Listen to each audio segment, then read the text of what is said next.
This is a hands-on Go course, and before Lesson 1 starts for real, it's worth seeing exactly what you're looking at. You won't just read about Go. You'll write real Go programs and run them, lesson after lesson, until the language is muscle memory, right here in your browser. No install, no $GOPATH, no setup. 15 modules, 72 lessons, a graded exercise in every one. Here's how to read any of them. This is the real course page. 15 modules, 72 lessons, 782 minutes, end to end. Every module opens into its lessons, each one marked with how long it takes to read. Lesson 1, the one you're in right now, is 4 minutes. Genuine Go, running in your tab, is the whole idea, so let's look at what that means for the actual code boxes. The code boxes below run a real Go interpreter, compiled to WebAssembly. Nothing is sent to a server. The whole thing executes in your browser, and the code you write is ordinary Go. The same program runs unchanged the day you install.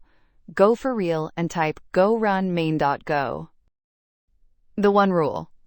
Every runnable box is a complete program. Go isn't a REPL. You don't run loose statements. You run whole programs. So it starts with package main, imports what it needs, and does its work inside func main. Here's the smallest one that does anything. That's the exact box, live on the real page. Hit run, and the printed line appears right below it. Change the text, run it again. It's yours to break. Nothing you do here can go wrong for anyone but you. Every box on this page is one of exactly 3 kinds. And knowing which is most of how to read a lesson. Playground, editable, with a run button. Change it, run it, see the output. This is where most of the learning happens. Your turn, a graded exercise. Complete or fix a program, hit check, and it runs your code and compares the output to what's expected.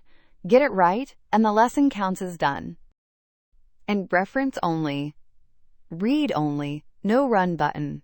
That's for Go that needs a real operating system or a full compiler. Starting web servers, spawning processes, precise Go routine timing. Things the in-browser interpreter can't fully reproduce. Here's an actual one. From this exact lesson, change the 0. So this prints 7. Fix it, hit check, and the exercise runs your program and compares it against the expected output. Get it right, and the lesson counts as done. This is the third kind, explained on the real page, and it's the reason this course has a companion video series at all. Starting a real web server, precise Go routine timing, anything that needs a full compiler instead of an interpreter, you'll read those boxes, not run them. And the companion video course shows them running for real. That's this.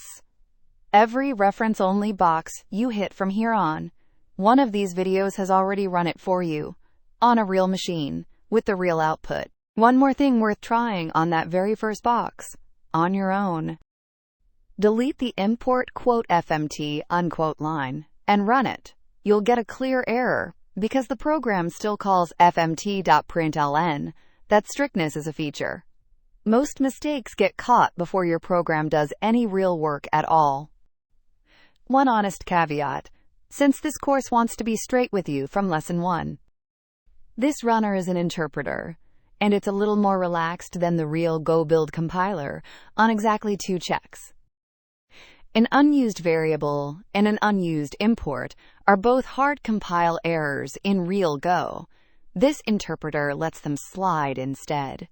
We'll call that out by name every single time it actually matters in a lesson. Everything else behaves exactly like the real thing. So, 3 kinds of box. Playground to explore, your turn to prove it, reference only for what needs a real machine, which is what the companion videos are for. Go is strict, and that's on your side. Errors show up before your program does real damage. And this interpreter is honest about the 2 small ways it's more relaxed than the real compiler. That's the whole loop. Read, run, your turn. Next up, your first program, taken apart line by line.